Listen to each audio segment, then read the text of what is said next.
नमस्कार दोस्तों, मैं सरोज पांडे। महाभारत क्यों हुआ और इसे कैसे रोका जा सकता था। आज मैं महाभारत के 3 प्रमुख पात्र की बात करने जा रहा हूँ। पराशर मुनि, सत्यवती और शांतनु। ये 3 मुख्य पात्र हैं जो मेरी दृष्टि में महाभारत के मुख्य कारण हैं। आज मैं अपने सभी दर्शकों को बताना चाहता हूँ, महाभारत पढ़िए। आज मैं महाभारत खरीदने जा रहा था, लेकिन कुछ आलस की वजह से मैं खरीदने नहीं जा पाया। कल या कल के बाद जितना जल्दी हो सके मैं महाभारत खरीदूंगा। महाभारत एक ऐसा महान ग्रंथ है जिसमें जीवन का वो सारा रहस्य छुपाया गया है। अगर कोई आदमी महाभारत को पढ़े तो उसके जीवन में से महाभारत विदा हो जाए। हम सबके जीवन में महाभारत चल रहा है। महाभारत का कारण क्या है? आज मैं आपके महाभारत के इन 3 महापात्र के बारे में बताना चाहता हूँ जिनके कारण महाभारत हुआ है। आज मैं भगवान कृष्ण की बात नहीं करूँगा, आज मैं भीष्म पितामह की बात नहीं करूँगा। आज मैं बात करूँगा और बात की शुरुआत करूँगा पराशर मुनि से। महाभारत का जन्म हुआ क्यों? महाभारत का जन्म होने के पीछे जो मेरी दृष्टि में 3 महान व्यक्तित्व हैं। पहले है पराशर मुनि, और दूसरी सत्यवती, और तीसरे रहेंगे शांतनु। इन तीनों को मैं देखता हूँ शुरुआत जहाँ से होती है। वैसे किसी भी चीज़ की शुरुआत वहाँ से नहीं है जहाँ से हम बोल रहे हैं। चाहे वो मेरा जीवन हो, मैं अभी वीडियो बनाने बैठा हूँ, इसके पहले क्या कर रहा था, उसके पहले क्या कर रहा था। हर चीज़ का सीक्वेंस होता है पीछे तक, और परिणाम होता है आगे तक। महाभारत की शुरुआत कहाँ से करूँ? क्योंकि आज मैं जैसे पराशर मुनि से शुरू करने वाला हूँ। पराशर मुनि की कहानी भी और पीछे से शुरू होनी चाहिए थी, लेकिन पराशर मुनि के इसके पीछे की जो कहानी है वो मैं इस वीडियो पर नहीं बता सकता, क्योंकि ग्रंथ की अपनी एक ऊंचाई है, उसका एक प्रतीक है जिसको आम आदमी नहीं समझ पाएगा। पराशर मुनि के विषय में मैं इतना जरूर कहना चाहता हूँ कि उनकी एक पत्नी भी थी, और पराशर मुनि किसी विशेष उद्देश्य से अपने घर को छोड़ देते हैं और निकल पड़ते हैं अपने उद्देश्य की पूर्ति के लिए। वर्षों घूमने के बाद, शायद 20 वर्ष तक घूमने के बाद, पराशर मुनि एक बार यमुना नदी पार कर रहे थे। ध्यान रखिएगा मैं क्यों ये कहानी आपको बता रहा हूँ। उस समय पराशर मुनि की उम्र कम से कम 50 साल है। अगर उन्होंने 25 वर्ष की उम्र में अपना घर छोड़ा होगा तो 50 वर्ष की उम्र में वो इस कहानी में जहाँ मैं बात कर रहा हूँ वहाँ से वो आगे बढ़ रहे हैं। पराशर मुनि को यमुना नदी पार करना था, और यमुना नदी को पार करते समय जो वहाँ का नाव चलाने वाला था, नाविक था सॉरी, पराशर मुनि ने उसको कहा, रिक्वेस्ट किया कि भाई मुझे यमुना पार करा दीजिए। लेकिन उस समय वो नाविक शायद भोजन करने जा रहा था या भोजन कर रहा था। इस अति आवश्यक काम के कारण उसने अपनी बेटी सत्यवती को कहा कि सत्यवती जाओ इनको यमुना पार करवा दो। ध्यान दीजिएगा, महाभारत लिखे जाने का, महाभारत होने का, मेरी दृष्टि में इतने बड़े ग्रंथ पर बोलना बहुत ही साहस और दुस्साहस की जरूरत है। लेकिन आज मैं इस बात को कहना चाहता हूँ कि जब पराशर मुनि उस नाव पर बैठते हैं और सत्यवती नाव चला रही है और उनको यमुना पार कराना था, इस बीच पराशर मुनि के मन में कुछ कामनाएं जगी सत्यवती के साथ। यही बात मैं कहना चाहता हूँ। आगे का होने वाला पूरा महाभारत यहाँ से शुरू होगा मेरी दृष्टि में। और याद रखिए, महाभारत जैसे महान ग्रंथ पर बोलना कोई आसान काम नहीं है। मैं बहुत एक मामूली से आदमी, लेकिन चूंकि मैं चाहता हूँ कि भगवान कृष्ण पर और गीता पर, रामायण पर सभी बोलते हैं, लेकिन महाभारत के इस बात पर कोई दृष्टि नहीं डालता कि शुरुआत यहाँ से हुई थी। जब पराशर मुनि पहले से ही विवाहित थे, उनकी एक पत्नी घर पर है, फिर यहाँ उन्होंने जब नाव से यमुना पार की तो उन्होंने क्यों प्रस्ताव रखा सत्यवती के सामने? क्यों वो पुत्र की कामना करने लगे सत्यवती के साथ? यहाँ से शुरू होता है महाभारत मेरी दृष्टि में। और सत्यवती ने उस समय, उनका नाम मत्स्यगंधा नाम था उनका। उनके शरीर से मछली की दुर्गंध आती थी और कहा जाता है कि वो एक शापित अप्सरा थी। खैर, तो उन्होंने 3 शर्त रखा था। एक शर्त था कि जब बच्चे का जन्म हो, हम आपस में प्रेम करें तो कोई न देखे। तो कथा कहती है कि उन्होंने कोहरा आपस में चारों से बिछा दिया। और दूसरी बात उन्होंने शर्त रखी कि मेरे शरीर से जो मछली का दुर्गंध है वो दूर हो जानी चाहिए। अपनी तपस्या से उन्होंने, अपने तपोबल से उसके शरीर का, उन्होंने जो मछली का दुर्गंध था उन्होंने हटा दिया। मछली का दुर्गंध हटने से अब उनके शरीर से पुष्प का गंध आने लगा। और तीसरी शर्त जो उन्होंने रखी थी वो यही थी कि अभी जो हम लोग से पुत्र होगा मुझसे, उस पुत्र के होने के बाद मैं फिर से कुंवारी हो जाऊं। पराशर मुनि ने कहा ठीक है। यहाँ मैं अपनी विचार रखना चाहता हूँ। पराशर मुनि जो कोहरा बिछा सकते थे, जो किसी के शरीर से दुर्गंध को बदल सकते थे, मत्स्यगंधा को उन्होंने पुष्पगंधा बना दिया।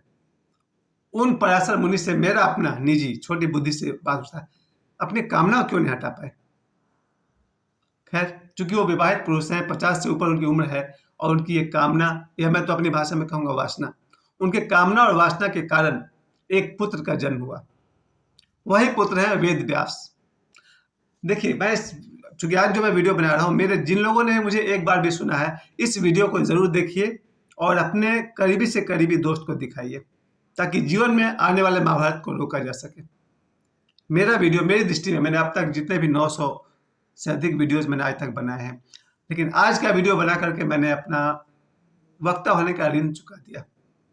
तो मेरी दृष्टि में पहला दृश्य यही है कि यहाँ पर सत्यवती और पराशर मुनि के से वेद व्यास का जन्म होता है। और कथा कहती है कि वेद व्यास का जन्म होते ही वो तपस्या करने चले गए। बाद में वही वेद व्यास बनेंगे जो महाभारत को लिखेंगे, और सत्यवती फिर से वापस कुंवारी कन्या हो गई। अब कहानी का दूसरा पार्ट।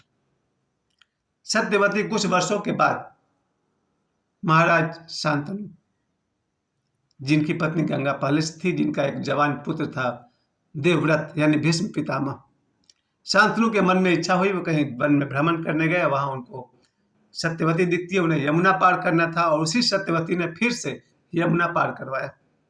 और जब वो यमुना को पार कर रहे थे, शांतनु को प्रेम हो जाता है सत्यवती से, और आप सभी जानते हैं इसके बाद क्या हुआ था।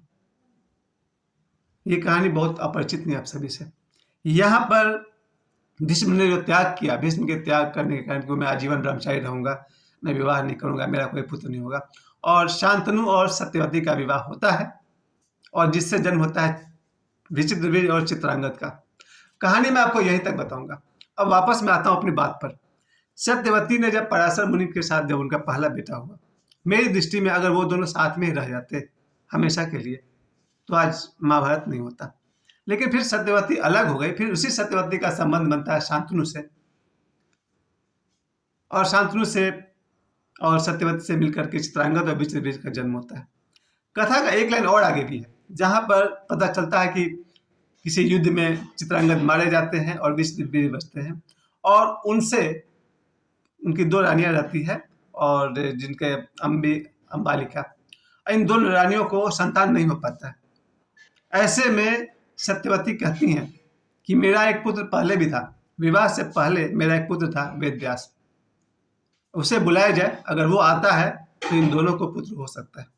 और फिर यहाँ से पांडव और धृतराष्ट्र का जन्म होता है। ये कथा आप तक परिचित है। खैर, मैं आपको महाभारत की कथा नहीं बता रहा हूँ, मैं आपको सिर्फ ये बता रहा हूँ कि महाभारत कैसे रोका जा सकता था।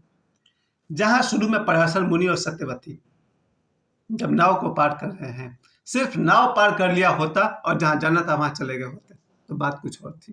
खैर, वेदव्यास जी का जन्म हुआ। और दूसरी टर्निंग पॉइंट है राजा शांतनु, जो खुद एक 50 वर्ष से ऊपर के व्यक्ति हैं। उन्होंने देवव्रत भीष्म का ख्याल नहीं किया और मछुआरे की बेटी से विवाह का प्रस्ताव रखा और विवाह कर लिया। यहां मैं मानता हूं कि एक आदमी, मैं खुद एक 50 वर्ष का आदमी हूं, इसलिए मैं इस कहानी को मैं रिलेट कर पाया। जो पराशर मुनि ने किया, जो शांतनु ने किया, आज मेरी उम्र भी वही है, मैं भी 50 वर्ष के आसपास हूँ। लेकिन मुझे महाभारत बहुत पसंद है, बहुत प्रीतिकर है। महाभारत ने मुझे ज्ञान दिया है। मेरे समझ में जो शांतनु और भीष्म पितामह जो कुंवारे रह जाते हैं और फिर इनके बच्चे होते हैं, इस तरह से महाभारत हुआ। तो मेरे दृष्टि में महाभारत का मुख्य पात्र हुए पराशर मुनि, सत्यवती और शांतनु, और महाभारत के लिखने वाले वेद व्यास यहाँ से, और फिर जितने भी महाभारत में योद्धा खड़े हो रहे हैं, ये पांडव, धृतराष्ट्र, उनके बच्चे, इन सब की शुरुआत इसी बिंदु पर है। मैं कहना क्या चाहता हूँ? मैं कहना चाहता हूँ आज 2024 में मैंने महाभारत जैसे बड़े ग्रंथ का सहारा क्यों लिया अपनी बात को कहने के लिए? इसलिए मैंने सहारा लिया कि हम अपने जीवन में कोई भी निर्णय अगर अपने कामना और वासना के कारण करेंगे तो हमारे जीवन में महाभारत होगा ही होगा।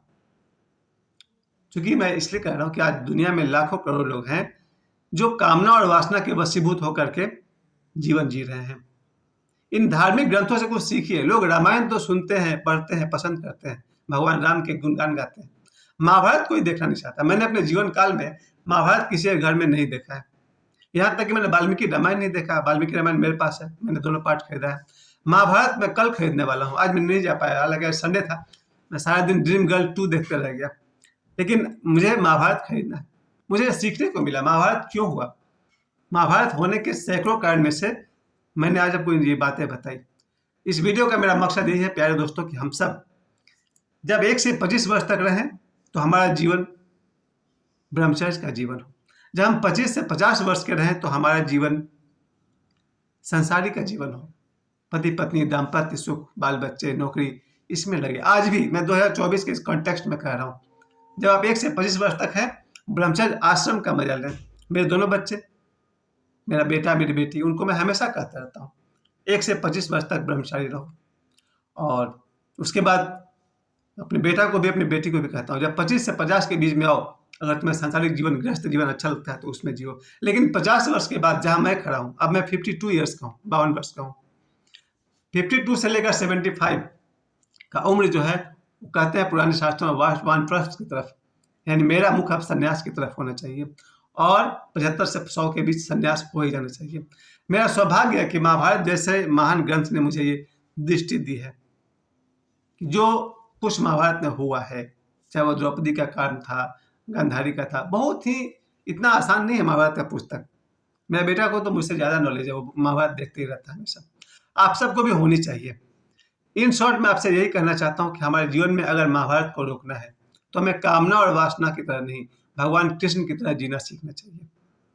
इस वीडियो के अंत में आप सभी से मैं एक निवेदन करना चाहूँगा, अपने जीवन में से वासना और कामनाओं को साक्षी भाव से ही हटाया जा सकता है।